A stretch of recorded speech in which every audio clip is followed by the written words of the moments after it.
Bonjour et bienvenue à toi pour corriger cet exercice. Alors, on va le lire bien attentivement pour bien le comprendre. Le prix X d'une paire de baskets est compris entre 20 et 50 euros. Donc, on ne le connaît pas. On va le désigner par la lettre X. L'offre est le nombre de paires de baskets qu'une entreprise décide de proposer aux consommateurs justement à ce prix de X euros. D'accord ? Et la demande est le nombre probable de paires de baskets achetées par les consommateurs quand la paire de baskets justement est proposée à ce même prix. Alors la demande, on te donne cette expression et je te l'ai souligné en rouge et tu le reconnais ici, une expression affine, d'accord? Lorsqu'il y a X euros qui est fixé pour ce prix de basket, et bien voilà ce que ça demande en milliers de paires de baskets. L'offre, elle, va se calculer par cette expression. Voilà, c'est pas du tout une expression affine. Tu vois ici un inverse par rapport à la variable x avec des coefficients un peu importants et ça doit être également en milliers de paires de baskets. Alors, le but de cet exercice est de trouver pour quel prix, donc variable x, l'offre est supérieure à la demande. D'accord? C'est en gros, on va pouvoir fournir toutes les demandes si l'offre est supérieure. Alors, voilà un exercice concret de sciences économiques et sociales. Bon, on va se lancer dedans, donc je résume un peu tout ça. On a un prix qui est variable entre 20 et 50 euros. Bien sûr, à chaque fois que ce prix est fixé, 21, 25, 28, 32, enfin tu vois, eh bien, ça va conditionner une certaine demande des consommateurs et une certaine offre que peut fournir l'entreprise. Donc voilà, et du coup, nous, ce qu'on cherche à étudier, c'est quand est-ce que l'offre va être supérieure à la demande. Et donc, tu vas voir, ça va faire un bel exercice de mathématiques, de résolution pour toi au niveau second. Alors, on y va. Première question, il faut écrire une équation traduisant le problème posé. Alors, tu sais quoi? Il suffit de traduire ta phrase, c'est quoi? Ben, le but, il est devant tes yeux. Alors, je vais aller assez vite, te mettre un peu de couleur pour te transcrire tout simplement cette phrase en termes mathématiques. Alors, c'est parti. Donc voilà ce que je t'affiche, qui traduit exactement ton objectif. Voilà, alors si tu lis bien, eh bien, on cherche à trouver pour quel prix. On cherche X, hein, du noir. Voilà la traduction de cette partie-là. L'offre, je te l'avais encadré en vert, ben, je te l'ai réécrit en vert. C'est cette expression calculatoire. Supérieur, c'est ce symbole mathématique. Et à la demande, ben, je t'ai remplacé la demande, ici en rouge, par son expression. Voilà. Et tu reconnais ici une inéquation justement, qui va mener à la résolution de ce problème. Allez, on passe à la page suivante. Deuxième question. Démontrer que l'inéquation f de x supérieure à d de x, d'accord, alors c'est strictement supérieur, hein, l'offre strictement supérieure à la demande, revient à résoudre ce problème. En fait, cette question, elle te permet de faire de la transformation pour arriver à résoudre ce problème tout simplement. Donc en fait, eh bien, ici, tu peux voir, je t'ai réécrit donc, ce qu'on avait au début. D'accord, donc je l'ai mis visible, hein, je t'ai fait une copie d'écran de la page précédente. Et bien c'est parti, on va devoir transformer ceci pour arriver à le mettre sous la forme de droite. Et du coup, transformer, si tu veux, ton inéquation. Alors, qu'est-ce que tu remarques? Toi, tu remarques en fait ici, tu as une fraction avec un diviseur x, ici une constante. Bon, une quantité de x, ici une autre constante. Et bien, tu sais quoi? Regarde la fin de ton objectif, on doit montrer que c'est ceci supérieur à 0. Ben, ici on a supérieur, ben, je te propose, on va enlever tout ce qui est à droite de façon à se ramener à supérieur à 0 et on va tout mettre sur, si tu regardes bien ici à gauche, tu as une unique fraction avec le diviseur x. On va tout mettre sur x et tout mettre à gauche. Voilà, en gros, ta transformation. Donc comme on va tout mettre sur x, ben, je vais créer une fraction par rapport à x et je vais tout mettre à gauche. Donc c'est parti. Donc le symbole il va être plus grand que 0 puisque je vais tout mettre à gauche. Alors c'est parti. Ben, le moins 500 000 sur x il va rester à gauche. Donc je vais laisser sur moins 500 000 sur x. En fait comme tout va être mis sur x, je peux prendre et tracer une unique fraction, le tout sur x. Ensuite, suis mon laser. Là on a plus 35 000. Si je veux enlever ce 45 000 qui est à gauche, je vais faire moins 45 000 des deux côtés. Si j'enlève 45 000 à gauche, comme ici j'avais plus 35 000, plus 35 000 moins 45 000 à gauche comme à droite, donc à droite ça va l'éliminer et à gauche ben, il va y avoir 35 000 moins 45 000, il va y avoir moins 10 000. Mais moins 10 000, il va rester moins 10 000 tout seul. Moins 10 000 tout seul, je dois le mettre sur x. C'est moins 10 000 sur 1. Donc je vais faire fois x en haut, fois x en bas, et du coup ça va faire moins 10 000 x, le tout sur x. Moins 10 000 x sur x. Voilà. Ensuite, tu as à droite un moins 750x. Ben, tu sais quoi? Je vais donc ajouter pour l'éliminer plus 750x. J'ajoute 750x de part et d'autre. Donc si j'ajoute 750x à gauche, 750x est sur 1, et moi je le veux sur x, donc je vais multiplier en haut et en bas par x. Donc ça va faire plus 750x, mais sans oublier fois x. Donc 750x au carré. Voilà. Et je viens d'écrire, si tu veux, cette expression, et en fait, correspond à tout ceci mis à gauche et également sur x. Alors je continue ma transformation parce que ça ne ressemble pas tout à fait encore au résultat souhaité. Alors je l'ai mis un peu épais, je vais voilà, le mettre un petit peu moins épais. Donc voilà mon expression que je vais améliorer. Et donc ça fait que ça équivaut à quoi? Il y a toujours sur x. Et je vais faire un peu de rangement. Et on va remarquer que, bon, alors je vais mettre 750x au carré devant. On n'est pas tout à fait encore à l'objectif, mais je vais te l'ordonner, on dit. Je vais mettre, d'ailleurs j'ai oublié les x là, j'y pense tout à l'heure. Voilà, je l'ai remis là, si tu suis mon laser, regarde bien, j'avais oublié le x ici. Donc ça fait moins 10 000 x.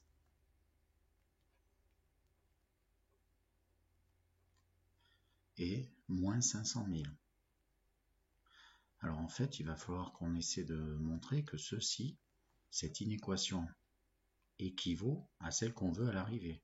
Alors qu'est-ce qu'il y a comme lien entre, regarde bien ton numérateur ici et celui-là. Ben, en fait, moi je vois que les nombres qui sont ici sont beaucoup plus petits que ceux-là, les coefficients. Et en fait, regarde bien ici, on a 750x au carré, moins 10 000, moins 500 000. On a des coefficients énormes. Comme ce sont des inéquations, on peut peut-être simplifier tous les coefficients d'ici, mais attention, au signe, c'est une inéquation. Ben, 750x au carré, ici j'en ai 3. Quel est le lien entre 3 et 750? Ben, un peu de calcul mental ou alors avec ta calculatrice, pour passer de là à là, il faut diviser par 250, parce que 3 fois 250 fait 750. Donc je vais diviser par 250 tous mes coefficients. Et du coup, fais bien attention, quand tu fais avec les inégalités, je vais diviser par 250 tous les coefficients, mais ils sont supérieurs à 0, donc l'ordre va être conservé. Donc je vais obtenir une nouvelle inéquation, tu prends ta calculatrice si tu as besoin. Bon, moi j'en ai pas besoin, hein. Je vais faire un petit calcul avec toi. Et donc j'ai sur x, je vais diviser par 250 tous les coefficients du haut, donc ça maintient l'ordre, donc ça reste chercher supérieur à 0. Et du coup, ben, tu prends ta machine, mais 750 divisé par 250, ben, ça fait 3, et du coup ça revient à chercher 3x au carré. Ensuite, c'est quoi ce 10 000 là qui est ici, là, regarde à gauche, 10 000, ben, c'est 250 fois, tu imagines bien, regarde bien à quoi tu dois arriver, fois 40, on va vérifier ensemble. Donc si je fais 25 fois 4, 25 fois 4 ça fait 100, et là il y a un fois 10 avec ce 0 et là un fois 10, donc 100 fois 100, et 100 fois 100, ça fait bien 10 000. Donc 10 000 qui est là. Et du coup, si je divise par 250 ce 10 000, ce 10 000 divisé par 250, ça va bien faire moins 40x que tu souhaitais obtenir. Donc moins 40x, ça c'est bon.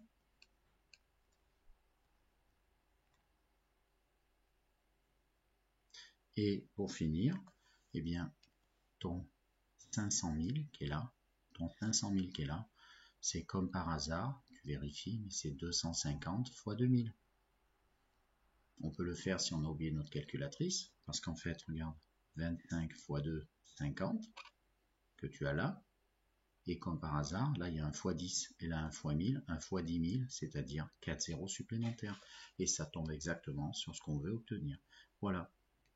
Donc pourquoi résoudre cette inéquation de départ?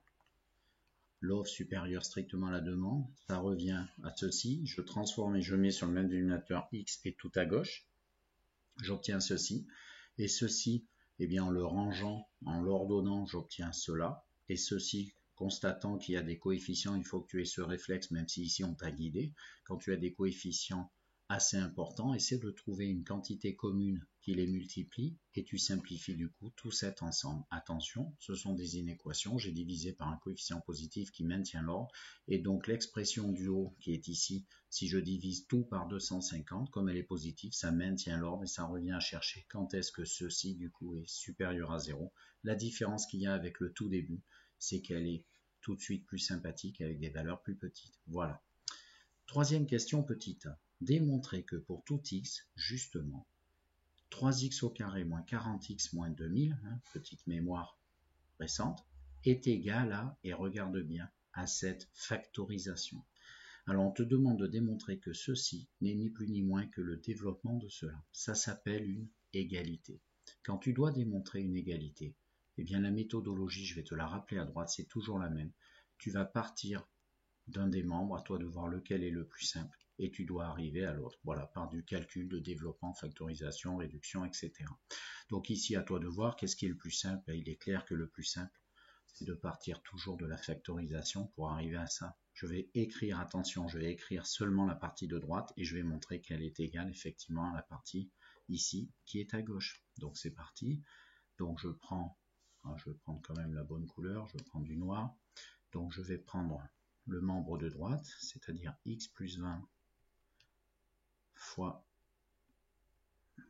3x moins 100, et je vais donc développer, distribuer cette factorisation. Donc tu n'oublies pas qu'il y a donc cette distribution là, que je vais faire en premier, d'accord? Donc x fois 3x, 3x au carré, bien sûr entre ces deux parenthèses tu as un fois sous-entendu, x fois moins 100, moins 100x, voilà, mais n'oublie pas la deuxième partie de la distribution, c'est-à-dire ce 20 fois ce 3x, et ce plus 20 fois ce moins 100, que je viens de te faire apparaître à l'instant, donc 20 fois 3x plus 60x, et 20 fois moins 100, moins 2000.